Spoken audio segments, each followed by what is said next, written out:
She arrived with purpose, confident, polished. Claire Dubois, a French woman in her early 30s, stepped off the plane in Burkina Faso wearing the gentle armor of goodwill. She wasn't just another expat. She was the director of a Western NGO called Hope Forward, a name that promised change, progress, and compassion. She moved swiftly, meeting local officials, embracing village elders, and speaking passionately at schools about empowering girls and advancing women's health. State media praised her efforts. Children smiled in photos beside her. On television, she spoke warmly about Burkina Faso's progress, calling its leadership an example for the region. Her French accent and heartfelt speeches disarmed nearly everyone she met. But behind the scenes, Claire Dubois wasn't here to serve. She was here to spy.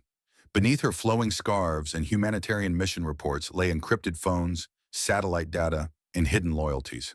She wasn't forwarding hope. She was forwarding secrets, military secrets.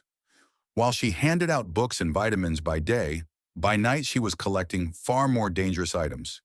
Coordinates of military drone posts, maps of oil pipelines, and blueprints of training facilities scattered across the Sahel. All of it disguised under the cover of development work. Her laptop, supposedly used for drafting grant proposals, was equipped with advanced encryption tools. Her second phone, always kept offline, was a direct line to foreign handlers. Every few days she'd transmit detailed intelligence, marked up satellite images, troop movement patterns, and notes on local security protocols, to contacts linked to NATO and Western intelligence networks. But Burkina Faso's government wasn't asleep. President Ibrahim Traore, a former soldier and now the country's head of state, had grown increasingly wary of foreign NGOs and their ever-deepening footprint in national affairs. The intelligence services had been tracking Dubois quietly for months. Her movements, her phone calls, her encrypted emails. They had it all, but they didn't move in immediately. Traore wanted more than just evidence. He wanted undeniable proof. So they let her run, let her dig herself deeper. Dubois, unaware that the trap was slowly tightening, grew bolder. She began requesting access to remote areas near border zones. She asked too many questions, took too many photos, and in her arrogance, she believed she was untouchable. Then came the National Conference on African Sovereignty, a gathering meant to reassert Burkina Faso's independence from colonial influence and foreign manipulation.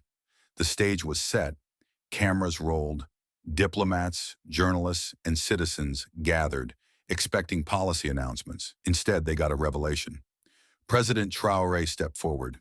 In his hands, printed documents, internal NGO files, maps marked with military codes, some in French, others in English. He held up an email, projected on the screen behind him. It was from Claire Dubois.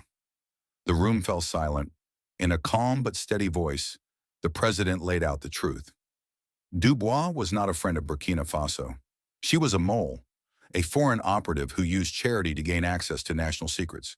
Traore read aloud excerpts from her messages, one referring to military vulnerability in the east, another requesting close-up satellite imagery of a newly constructed airbase. Claire Dubois, sitting near the front, turned pale. She had not been warned. Her cover had been blown, live in front of the nation she claimed to help. She was quietly taken into custody that same evening. Foreign governments, particularly from the West, moved fast behind the scenes. They urged discretion, called for quiet diplomacy.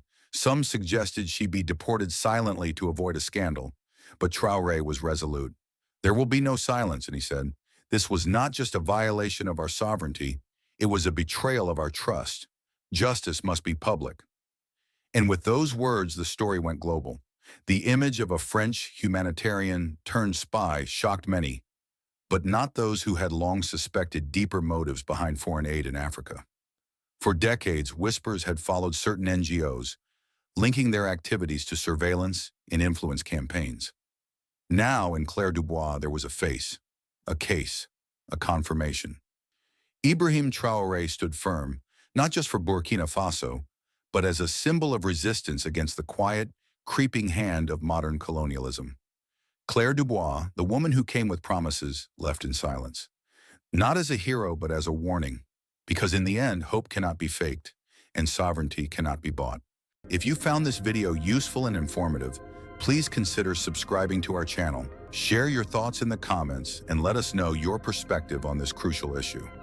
Spread this message to your friends and ask them what they think about this important topic. Thank you and have a wonderful day.